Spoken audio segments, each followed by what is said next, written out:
Sir ఇప్పుడు చూస్తే ఇంకొన్ని రోజుల్లో మన రాష్ట్రంలో ఎలక్షన్స్ రావడం అనేది జరుగుతుంది. ఎవరు అధికారంలోకి వస్తే బాగుంటుంది అనుకుంటున్నారండి? ఎవరు వచ్చినా ఒకటే సార్, ఎవరు వచ్చినా అందరూ ఏం చేసినా ఊరికి చేయాలి. ఎవరు ఊరికి చేయడం, మా ఎమ్మెల్యే ఉన్నారు, మాకు ఏం చేయలేదు మా ఊరికి అసలు. ఏంటి అలా వచ్చే ఎమ్మెల్యే ఎవరైనా చేసి ఉంటే వాళ్ళకే అర్థం అవ్వట్లేదు. అది అంటే ఇప్పుడు ఇప్పుడున్న ప్రభుత్వంలో మీకు ఎటువంటి అభివృద్ధి జరగలేదండి? ఏం జరగలేదు మా ఊరికి, అలా ఏం జరగలేదండి. మీ ఊరికి ఎవరండి ఇక్కడ? ఎవరైనా రామకృష్ణారెడ్డి గారండి. రామకృష్ణ అంటే మళ్ళీ తర్వాత ఆయన కాకుండా ఎవరు వస్తే అభివృద్ధి జరుగుతుంది చూద్దాం. ఎవరు వస్తే వచ్చిన చేస్తాం. అది అంటే ఆయన ద్వారా అభివృద్ధి జరగలేదు అంటున్నారు కదా. మాకేం జరగలేదు మరి, మా ఊళ్ళో మాత్రం ఉండేది.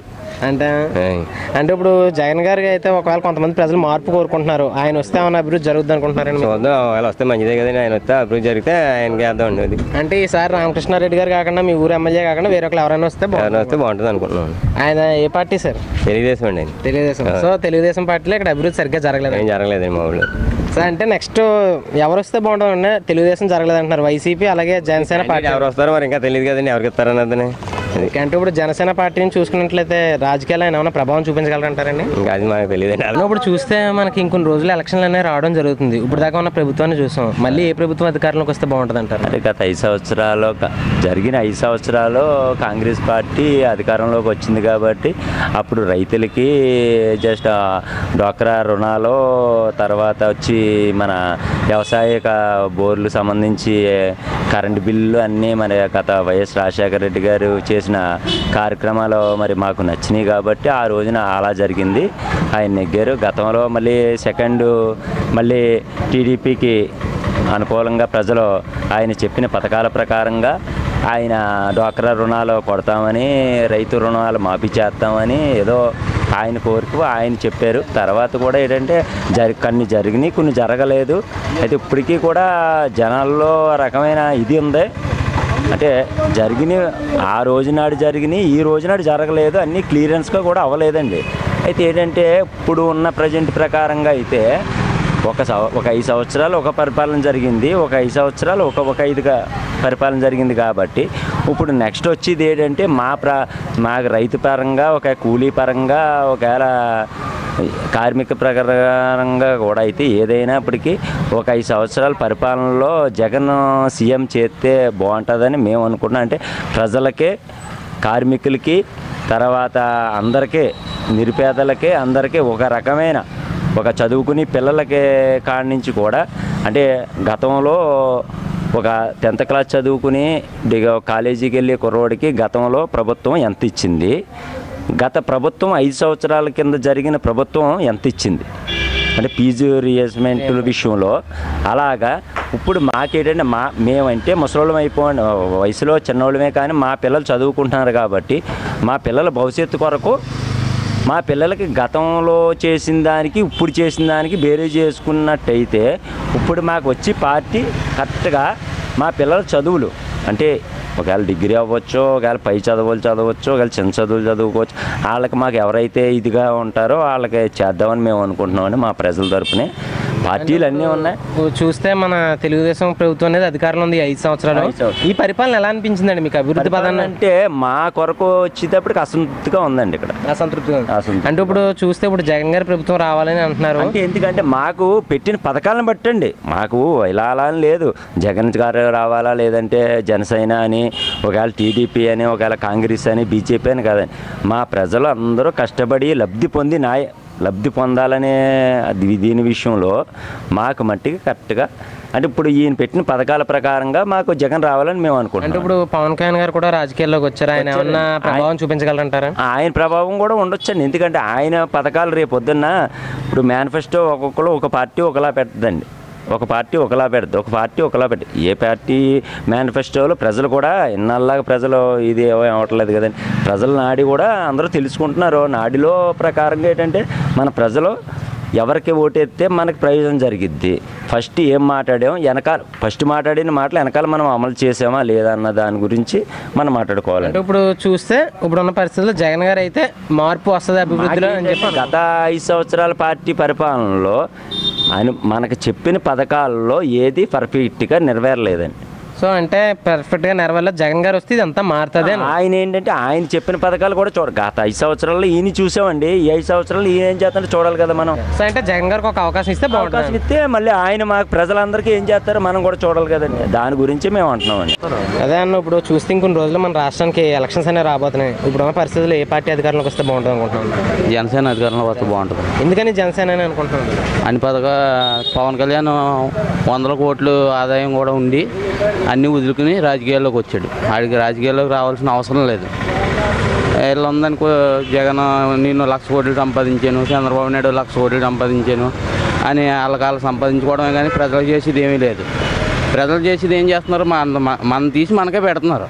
అంటే ఇప్పుడు చూస్తే పవన్ కళ్యాణ్ గారికి రాజకీయ అనుభవం తక్కువ అని చెప్పి చాలా మంది విమర్శిస్తున్నారు. అనుభవం తక్కువ ఏంటన్నా? అనుభవం తక్కువని క్రికెట్లో వయసు తక్కువని క్రికెట్ ఆడడం మానేస్తున్నారా?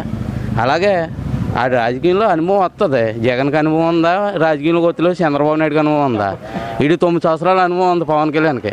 ప్రజారాజ్యంలో యువరాజ్యం అధ్యక్షుడికి చేసాడు కదా. అంటే ఇప్పుడు చూస్తే పవన్ కళ్యాణ్ గారు 2014లో టీడీపీకి సపోర్ట్ చేశారు. ఇప్పుడు ఎందుకని సపోర్ట్ చేయకుండా సొంతంగా ఎన్నికల్లోకి వస్తున్నారు? ఆయన పద్ధతి నచ్చలేదు, ఆయన చేసే పనులు నచ్చలేదు, లోకేష్ గారు చేసే పనులు నచ్చలేదు ఆయనకి. అంటే ఇప్పుడు మీరు అన్నట్టు పవన్ కళ్యాణ్ గారు అధికారంలోకి వస్తే మన రాష్ట్రానికి ప్రత్యేక హోదా తీసుకురావచ్చు అంటారా? ప్రత్యేక హోదా గురించి తీసుకురావాలంటే అది మన కేంద్రంతో ముడిపడి ఉన్నది కదా. అది ఇప్పుడు రాలేదు కదా, ఎవరి వైఫల్యం అంటారు? అది చంద్రబాబు నాయుడు వైఫల్యం అవ్వచ్చు, ప్రతిపక్ష నేత కింద అసెంబ్లీకి వెళ్ళకుండా ఇంట్లో కూర్చున్న జగన్ గారు వైఫల్యం అవ్వచ్చు. అదే అంటే ఇప్పుడు జగన్ గారిని కూడా మీరు అన్నట్టు చాలా మంది అసెంబ్లీకి వెళ్ళకుండా పాదయాత్రలు చేసుకుంటున్నారు అంటున్నారు. దాని మీద మీ అభిప్రాయం చెప్పాలి.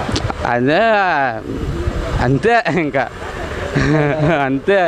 అంటే ఇప్పుడు ఆయన చేసినప్పుడు, ఇప్పుడు ప్రతిపక్ష నేత అంటే ఇప్పుడు రాజశేఖర రెడ్డి గారి టైంలో 36 సీట్లతో ఉండి చంద్రబాబు నాయుడు ప్రతిపక్షంలో అలాగా మొత్తం కంటిన్యూ అవుతూ వచ్చాడు.